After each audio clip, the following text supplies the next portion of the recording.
Stevie, you've been in there with a lot of household names of the sport, the Joe Lozons, the Ross Pearsons, the Michael Johnsons. Where does a win over Anthony Pettis rank for you as a personal achievement? I would say that's probably the highlight of my career. Like, although I've been in there with a lot of, good guys, the three that you said, obviously I've lost to some big names as well, Paul Felder.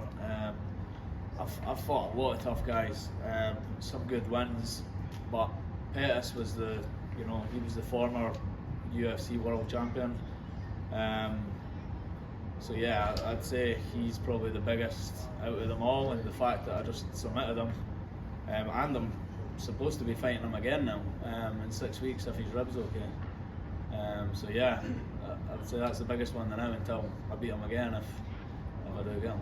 Now, the finish itself, I know you saw the fight between Pettis and Dustin Poirier.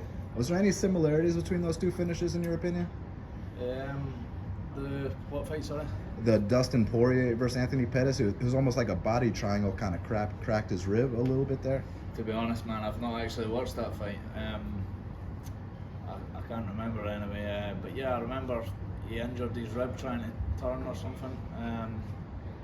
But yeah, I'll need to actually watch that. I didn't like watching too much fights before, I like to just watch one or two of the previous ones. So obviously it's 2 PFL ones, and then I watched a couple of older ones, but I've not seen that one yet, man. And lastly, for a lot of fighters, the UFC is the be-all, end-all, and sometimes when fighters get released or they don't get re-signed from the UFC, their dream is crushed. What kind of message would you send to younger fighters that there is life outside the UFC? Well, yeah, look at me as an example. I signed a 4-fight deal with the UFC after I beat Johnson, and then, because I had issues with my knees or whatever, happened about that, I was devastated, and like I said, emotionally retired, and I was like, is this my career down the pan? What am I going to do now? And yeah, PFL, I'm not just saying that because I'm fighting for PFL, but honestly, they've been so professional, and it just feels like being in the UFC. Like, if no, there's some better stuff. Everything is just up there. I've met Peter, the guy that owns it, when he came to London at Channel 4. Such a nice guy. Obviously Ray Sefo, and yeah, I'm hoping to get to know them a wee bit more now as well. Getting that win over Pettis, hopefully I start getting a wee bit more recognition. Because obviously I know that what do you call it? Obviously they were probably wanting Pettis to win and crash the party, I feel like.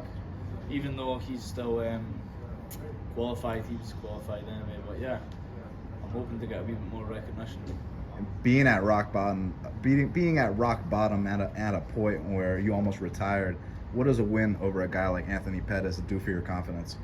It just makes me realise that, like, I've still got it. I'm 32. I'm not even that old.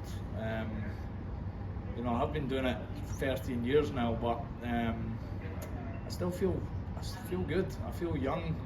I do a lot of yoga, so I believe that that's keeping me young and active and kind of injury free. Whereas when I first came back, I thought, maybe only a little while, but I could see me fighting for years. Hopefully it didn't take too much hits to the head, but You feel like that $1 million is there for the taking? Last question, guys. Yeah, that's it, man. I've qualified, and I just beat Pettis. I've potentially got him again, so I know I could beat him again if I get him. And if no, Martinez or any of the other guys. Thanks, Stevie. Thank you. Best of luck. Thank you.